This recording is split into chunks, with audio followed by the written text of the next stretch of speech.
All right. Now, this is a very, very interesting topic and one of my favorite topics. And we definitely been doing this a lot in different formats. We realize that we cannot talk about every single game that we see on Sunday, but it's still a lot more to talk about, and we just can't fit it in. So, what we like to do is just go around the league. Sometimes we talk about our overreactions, non overreactions, or sometimes just simple. What was our biggest takeaways from the week prior? And that's exactly what we're going to do right now. Three biggest takeaways after week 3 in the NFL, in the books. And Zach, I want to start us off from this format.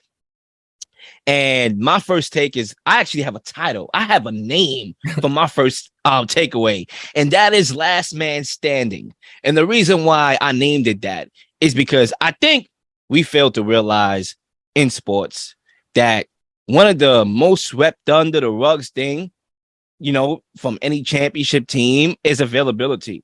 I think we don't talk about that enough because it's not the most analytical approach that we take. We want to be, X's and O's guys and say, well, this on paper, they got this and that and schematically this, that, and the third. It's not an analytical way of thinking about things. But sometimes, not sometimes, recently, all the time, it comes down to literally who's the last man standing. And, when you talk about the Chargers, for example, because the NFL, there's a lot of injuries that have transpired since week 1 all across the league. But right now, teams that stick out to me right now are teams with expectations like the Chargers, who we just talked about. And right now, you're talking about offensive tackle with Rashad Slater out for the season with torn biceps. Joey Bosa, a significant growing injury. Justin Herbert, the rib injury that continues to linger. J.C. Jackson, ankle. Keenan Allen, hammy. The Chargers on paper was predicted by many to win the division and get to the playoffs. The Buccaneers, my team, Tom Brady, the GOAT, of course, TB12. But right now, we have a lot of injuries going on. Julio Jones, Mike Evans, suspension, Chris Godwin, hammy. Leonard Fournette is dealing with hammy, the hammy injury, even though he's playing. We have a lot of injuries. And once again, this is a team that I predicted to go to the Super Bowl. So when we talk about sports, we do have to remember that come February, the last man standing is literally the last man standing. The guys that are going to be healthy in February, January and February. So, yeah, that's my first lap. Yeah, I'll react to that. It's interesting. Like, I don't know if you feel the same way, but I just feel like when I first started watching football, maybe 10, 15 years ago, there weren't as many just major, crazy, possible season ending injuries that occurred. And when I was thinking about it, it has to just come down to the fact that the players are not practicing as much. There are no more two-a-days. And even in practice, like you're not really hitting that much, especially before the season starts. So that I think has something to do with it as well. And it is crazy. We have seen that multiple times in the last few years that the team that's the most healthiest in the end is going to get the best results. And that's part of the, I know it's unfortunate, but it's what makes sports so appealing is that sometimes any team could have a shot in any game just because of one major injury or just one thing changes. Now, definitely, Zach. And, I guess I'll go with my next one and then finish up and then you could take it. Number 2 for me, I would say that the Packers 14-12 win was an outlier over the Buccaneers for a lot of reasons. And Claire, I think what we saw in the game is that one team has a new identity and they have a ceiling, and that is the Packers. They have this new identity of run the football, which a lot of people think is going to be good for them long term, and I could definitely see that side of the spectrum. But I think when we look at this game and the fact that the Buccaneers almost won, this is what the Packers are.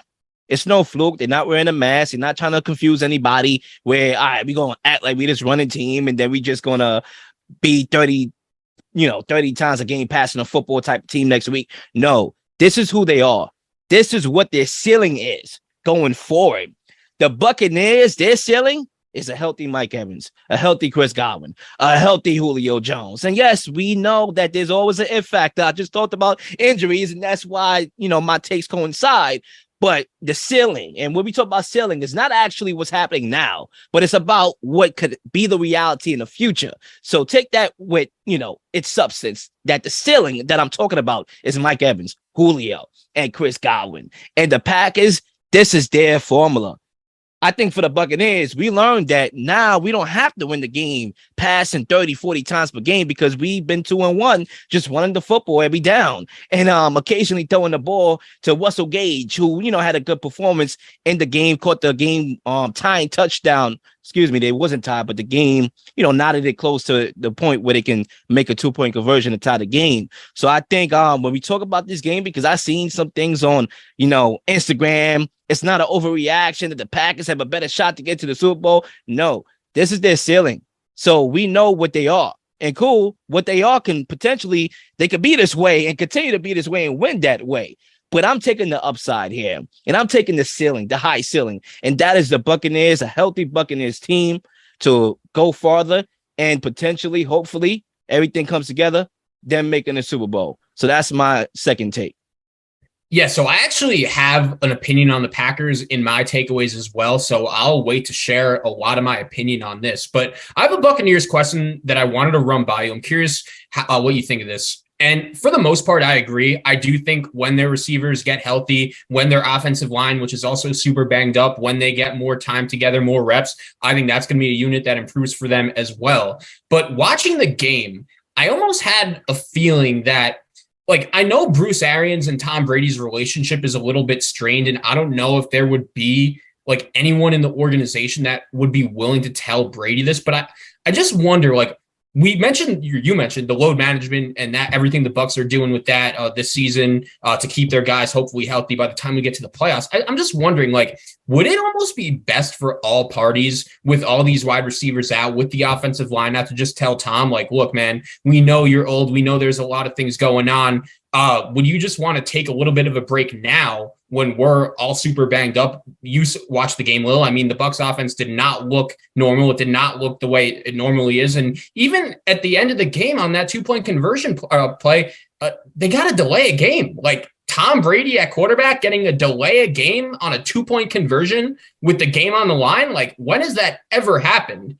And I'm just wondering, would the best thing for the Buccaneers long-term going forward, maybe the owner or Todd Bowles has to do it, but just say, look, Tom, I know we're struggling right now. We all know our goal is to just get as healthy as we can by the time we get to the playoffs. You said you're going through a lot of stuff at home in your personal life right now.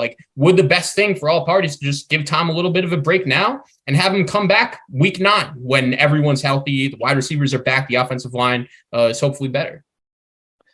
The more you started going deeper, the more you made sense. Because in the beginning, when you said, I'm like, nah. And then you kept going. I'm like, okay. Zach got a good question on deck.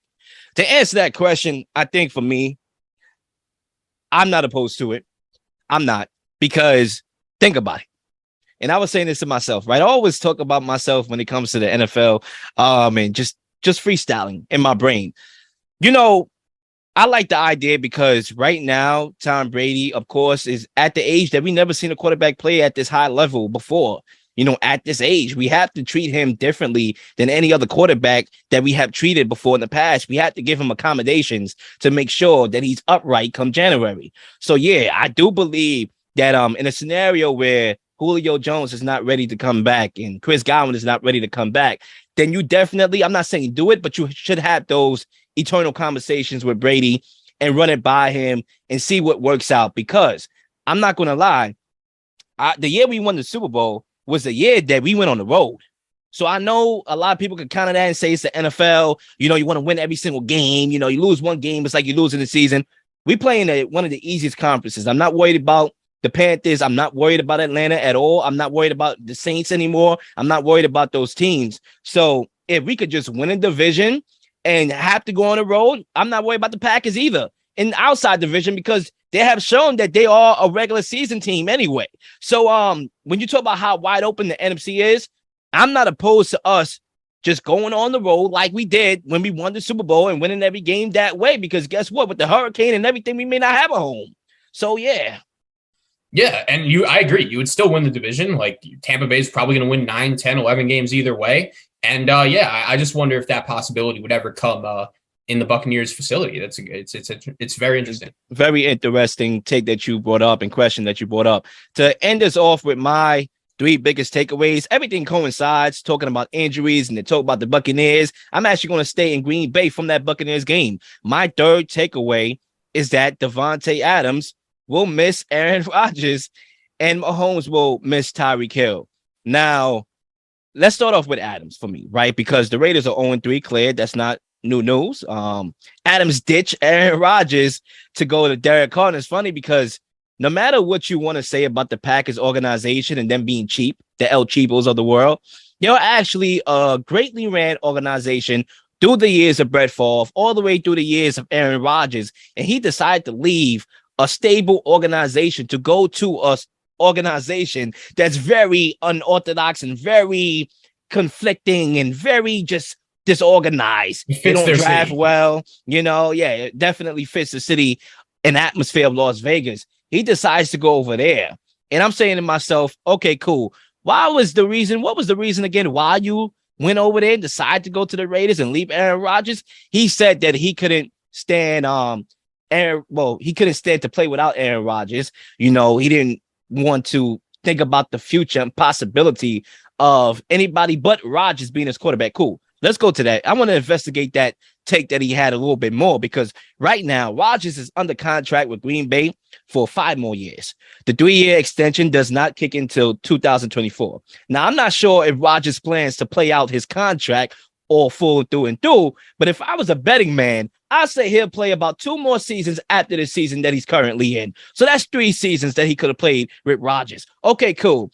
I'm not sure about the contract that the Packers offered Davante Adams, but I'm pretty sure based on reports, and he even said that it was more lucrative. I'm guessing it was a 4 to 5 year deal. Okay, cool. Let's say if it was 5 years, that means you pass up 3 years of Aaron Rodgers in his prime MVP, just one back to back, and you can't deal with 2 years without him. And you would rather deal with 5 years of the Raiders? Yeah, that don't make sense to me. And for him after 3 games to come out and say he's frustrated with losing, no, dummy, you're the one that chose to lose.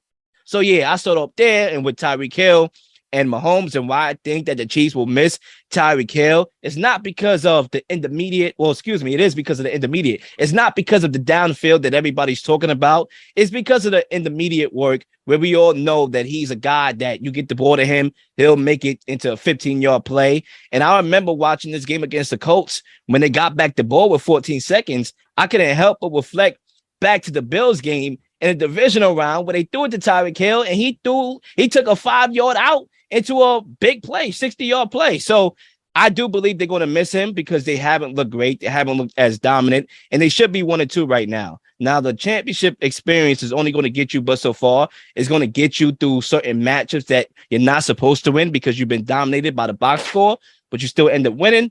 But at the same time, it's not going to bail you out come playoff time when those games come down to every little nuanced play.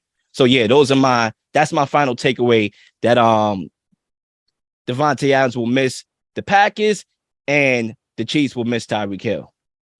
Yeah, so I'll react to the Raiders one first. I think it's interesting. We know the deal with the Raiders, right? They have this crazy season last year, straight out of a movie, and somehow it ends great. They make the playoffs. They win that epic week 18 game actually against the Chargers.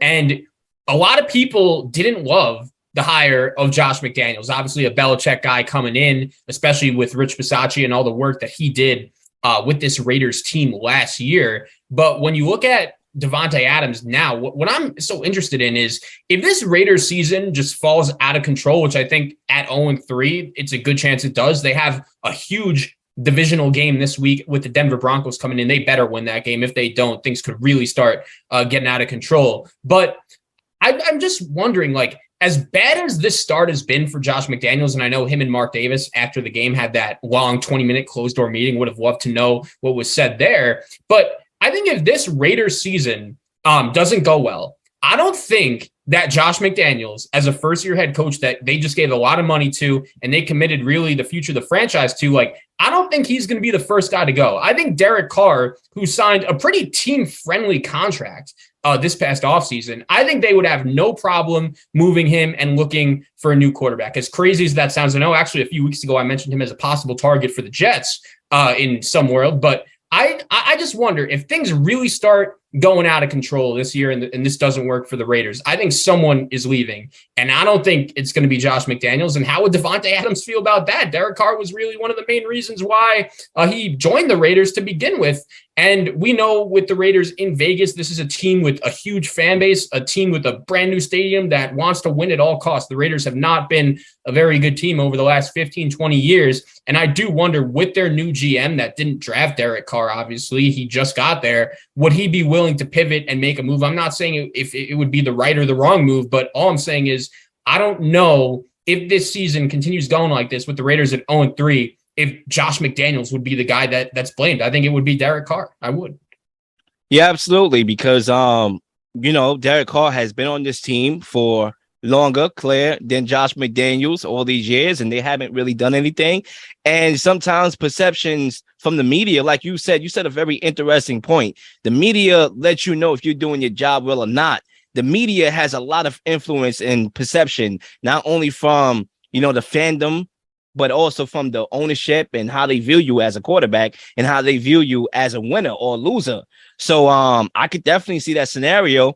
And like my take said, it's like, okay, you didn't want to play 2 years or 1 year without Aaron Rodgers as your quarterback, but are you willing to play without Derek Carr potentially? Although you went there to play with him, so you say.